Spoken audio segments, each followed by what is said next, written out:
You're listening to the Hidden Killers podcast with Tony Brueski, featuring attorney, guest, and former felony prosecutor Eric Faddis. Maddie Soto, little Madeline Soto, 13 years old, just celebrated her birthday party. Should have been a time of excitement and joy. And, well, within 24 hours of that, she was dead, and a dead passenger in the vehicle of Stefan Stearns, her de facto stepdad or whatever he was, who was allegedly living with Jen Soto, her mom, driving her out the next morning as he dumps her stuff into dumpsters. And then, I dropped her off at school. Stories obviously don't add up. Camera footage doesn't add up. He's been charged not with murder, but with 60 counts of sexually assaulting and raping her, dating back many, many years. This is a case that I'm guessing probably has far more tentacles to it than just Stefan Stearns. Joining me to discuss, former prosecutor, defense attorney, Eric Faddis. We have not seen any charges as of our recording of this at this second against Stefan or Jen. Jen is still a free person as well and innocent until proven guilty, but not even charged. So just an innocent person out there. What's your thoughts on this? The fact that we haven't seen any murder charges brought up on anyone yet? Yeah, I don't know if the government is really slow playing this one. I expected them at this point, at least against Stefan. Mm-hmm. And when it comes to the mother, one thing to liken it to, we look at the Crumbleys, the parents of Ethan Crumbley, the school shooter. And the question on the criminal side was really, what did the parents know and what opportunities did they have to try to intervene? That's one thing the jury was concerned about. Here, in the Soto case, I think a lot of people are asking, what did that mom know over the course of years where Madeline was being sexually abused in their household? And what opportunities did she have, if any, to intervene and protect that kid? And so I think that's at the front of folks' minds right now. And at the end of the day, I mean, even if she was not the one that was dealing out the abuse, but let's just say she's, in an abusive situation too, and she's scared of him. Maybe that's the case. It's still your kid. You're still in the same house. If you have an inkling that this is going on, I mean, the common sense thing to anybody is get your kid out of there and get rid of him and file charges. But I get, there's a whole psychological component too, where that plays into this. But it doesn't necessarily excuse not doing anything about it. I mean, is there a world here where Madeline Soto Jen Soto rather had knowledge of Maddie Soto being abused and she's not charged in some way, shape, or form too? It's certainly possible, and it would depend in part on the specific dynamics of the relationship. Like you said, I don't presume to know what anyone in that situation is going through and what they're capable of. But you would just think, hey, your duty is to this kid.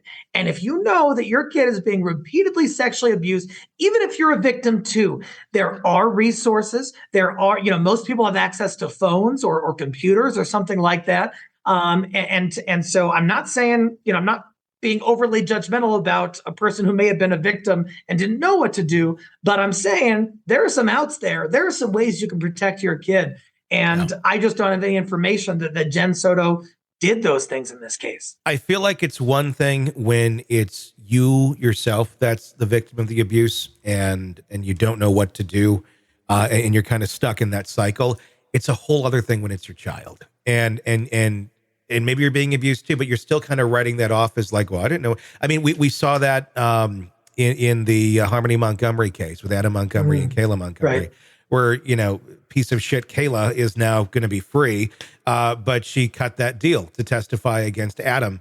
But the whole time saw the abuse, sat there, dealt with it because she was afraid or whatever she wanted to come up with. I'm wondering if this is a similar type thing. And are they working right now? Because they're saying Jen Soto is cooperating with investigators for whatever that means.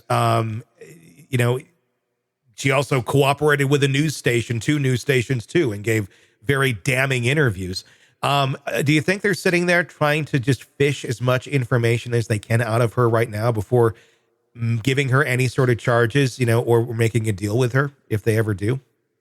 It's a solid insight, Tony. And that could be the reason that we haven't yet seen murder charges for either Stefan or the mother, is because the government is talking with the mother, trying to broker some sort of agreement whereby the mother gives up everything, all the information she has, agrees to testify against Stefan. Then they bring the murder count. They give them either some kind of immunity or at least a substantial break in terms of the sentence she might serve.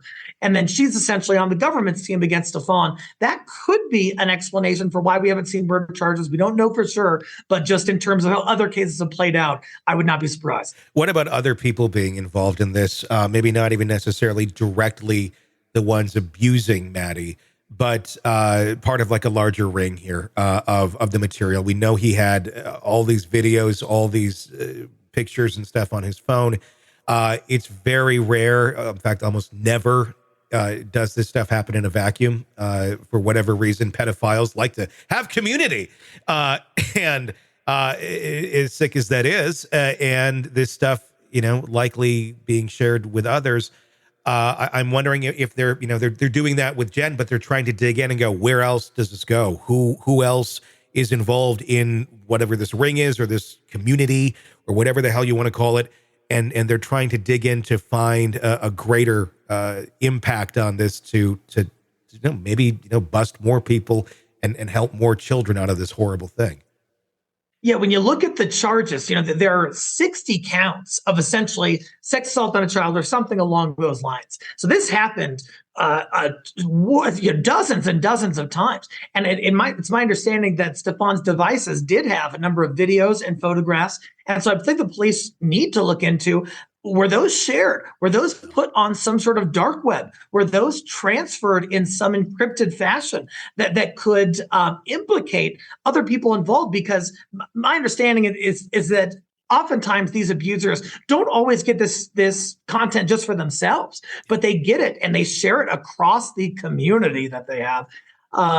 So, to the extent that other folks can be held accountable for being sort of the need for this content or the demand for the content, those folks should be held accountable too.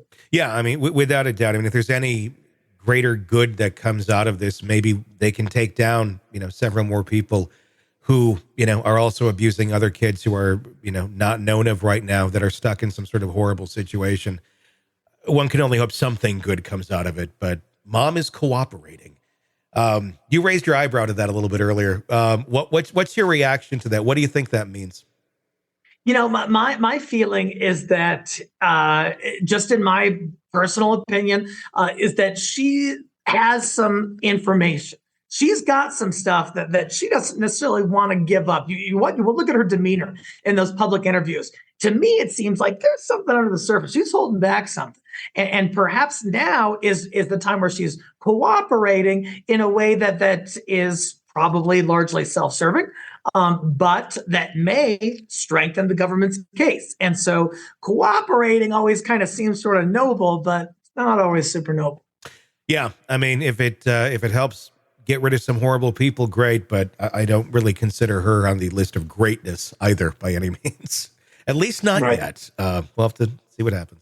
Sick of the ads? We are too. Start listening with no commercials now and get access to all of our episodes in advance of everyone else. Become a True Crime Today Premium Plus subscriber on Apple Podcasts. Search True Crime Today Premium Plus on Apple Podcasts or go to our podcast page and sign up now. True Crime Today Premium Plus. Sign up now.